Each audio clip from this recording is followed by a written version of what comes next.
बिस्मिल्लाहिर्रहमानिर्रहीम। अस्सलाम वालेकुम। इन्फो न्यूज़ नेटवर्क के साथ मैं हूँ इकरा लियाकत। आज हम मौजूद हैं इस्लामाबाद के एक निजी अस्पताल में, जहाँ पे हमारे साथ मौजूद हैं माहिर नफ्सियात ज़ूबिया ज़ुबैर साहिबा, जो कि गुज़िश्ता कई सालों से यूएसएड और यूएन के साथ एज एन ट्रेनर काम कर रही हैं, कम्युनिकेशन ट्रेनर। और इसके साथ साथ उन्होंने ह्यूमन राइट्स पे भी काम किया हुआ है और पिछले कई सालों से उन्होंने सार्क ममालिक के साथ भी एज एन कम्युनिकेशन ट्रेनर काम किया है। हम उनसे जानेंगे कि इंसान नफ्सियात में क्यों मुब्तला होता है और किस तरह से उसका इलाज किया जाता है। जी अस्सलाम वालेकुम। वालेकुम सलाम जी। Thank you Iqra for having me in your show.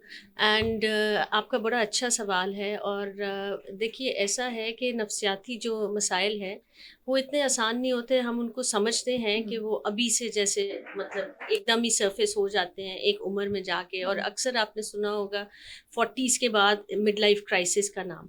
ये जो मिड लाइफ क्राइसिस होता है ना, ये एक्चुअली वो मसाइल होते हैं जो बचपन से लेके उस उम्र तक आपने दबा दिए होते हैं और फिर वो एकदम उभरते हैं। सो ये मसाइल छोटे छोटे छोटे छोटे ऐसे ही है जैसे हम बहुत छोटा छोटा सामान इकट्ठा कर ले, फिर इवेंचुअली वो जब बहुत ज़्यादा हो जाता है ना, तो हमारे लिए वो उठाना मुश्किल हो जाता है। मैडम, ऐसी अलामात बताएं जिससे हम ये जज कर सकते हैं कि एक इंसान जो है वो नफ्सियात का मरीज़ बन गया है। वो कौन सी 10 अलामात होती हैं जिनसे हमें पता चलता है कि जो पेशेंट है वो नफ्सियात, उसको जो है ना उसको नफ्सियाती मसाइल है। अच्छा, देखिए, सबसे पहले तो मैं इस डेफिनेशन से एग्री नहीं करती कि आप कहते हैं ना कि नफ्सियाती मरीज़ है कोई। नफ्सियाती मरीज़, नफ्सियात हम सब का एक हिस्सा है, ठीक है? वो कहीं न कहीं जो पेशेंट होता है या क्लाइंट होता है, उसमें वो थोड़ा-सा उभर के आ जाती है। लेट्स से फॉर एग्ज़ाम्पल, अब आपको गुस्सा ज़्यादा आ रहा है। अब इसमें तो हम कोई भी नहीं कहता ना जी ये नफ्सियाती मरीज़ है, इसको गुस्सा ज़्यादा आ रहा है, अनलेस कि वो बहुत ही एक लेवल पे और ही लेवल पे हो। लेकिन इवन कि छोटी-छोटी जो अलामात होती हैं, वो इस चीज़ की इंडिकेशन होती है कि कोई ना कोई चीज़ सही नहीं है। सो उस पे हमें गौर करना चाहिए। बच्चों में भी आपने देखा होगा, अग्रेशन कई दफ़ा बढ़ जाती है, गुस्सा बढ़ता है, कई दफ़ा टेंट्रम्स थ्रो करते हैं। तो ये सारी चीज़ें जो हैं, ये अलामात होती हैं कि कोई ना कोई नफ्सियाती मसला है। हम ज़ूबिया ज़ुबैर साहिबा से ये पूछेंगे, जो कि माहिर नफ्सियात हैं। हम उनसे पूछेंगे कि जब एक मरीज़ उनके पास आता है, तो एज़ ए माहिर नफ्सियात वो किस तरह से जो है अपने मरीज़ की काउंसलिंग करती हैं और किस तरह से उनसे कंसल्ट किया जा सकता है कि पेशेंट उनके पास आए और वो उनको क्या-क्या जो है वो इलाज मुहैया करती हैं। जी मैडम।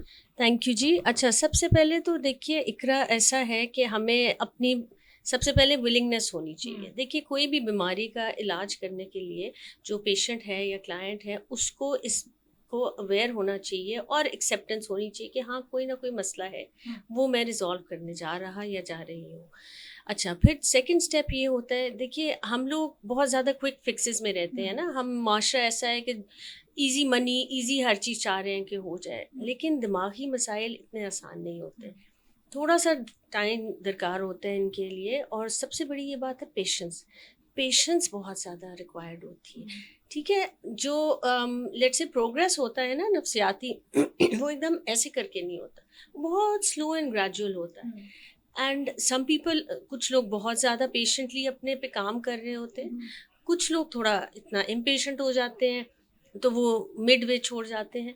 लेकिन आई वुड सजेस्ट सब सारे पेशेंट्स को कि प्लीज़ आप थोड़ा सा टाइम दें अपने आप को। हर चीज़ को थोड़ा थोड़ा वक्त दरकार होता है। अपने आप से जब आप कनेक्ट करने लगते हैं ना, सबसे बेसिक यही चीज़ है, जब आप अपने आप से कनेक्ट करते हैं, वो सबसे मुश्किल चीज़ होगा। आप देखिए, जब कोविड शुरू हुआ तो लोगों को क्यों इतनी एंग्जाइटी और डिप्रेशन हो गई? इसलिए क्योंकि घर में बैठने पे मजबूर हो गए थे, अपने आप के साथ बैठने पे मजबूर हो गए थे। तो ये चीज़ें इतनी आसान नहीं होती, थोड़ा-सा इन पे हमें काम करने की ज़रूरत है। मैम, काम करने की तो ज़रूरत है, लेकिन मैं इनसे ये पूछना चाहूँगी कि नफ्सियाती मरीज़ जो होता है, उसके साथ उसके घर वाले आते हैं, तो उनको उनके साथ कैसा रवैया इख्तियार करना चाहिए? और अलामात ऐसी कौन-सी ख़ास अलामात होती हैं, जिसमें इंसान को पता चलता है कि जी वो डिप्रेशन का शिकार हो रहा है, या कुछ ऐसी बीमारियाँ होती हैं जिनका हम जो है वो मेडिकली ट्रीटमेंट करवाते हैं, लेकिन उससे फ़र्क नहीं पड़ता है? तो प्लीज़ इसके बारे में बताइएगा।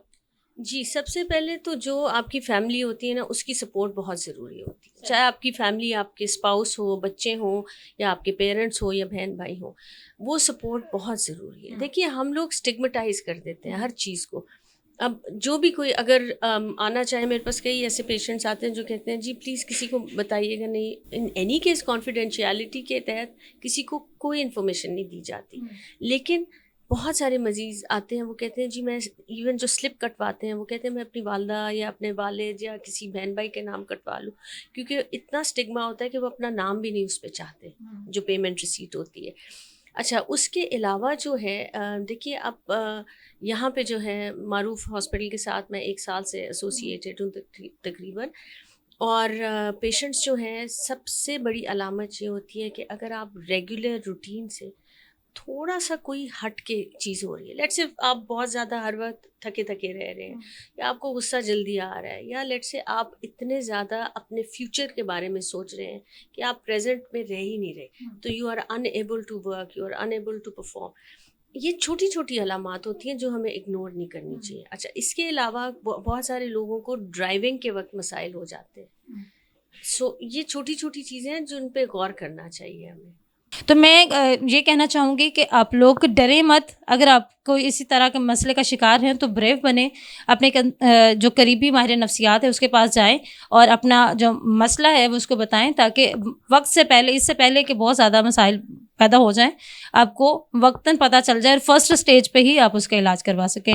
امید کرتی ہوں پروگرام پسند آیا ہوگا. مجھے اور میری کیمرہ مین ٹیم کو دیجیے گا اجازت. میرے چینل کو لائک، سبسکرائب اور شیئر کر دیجیے گا.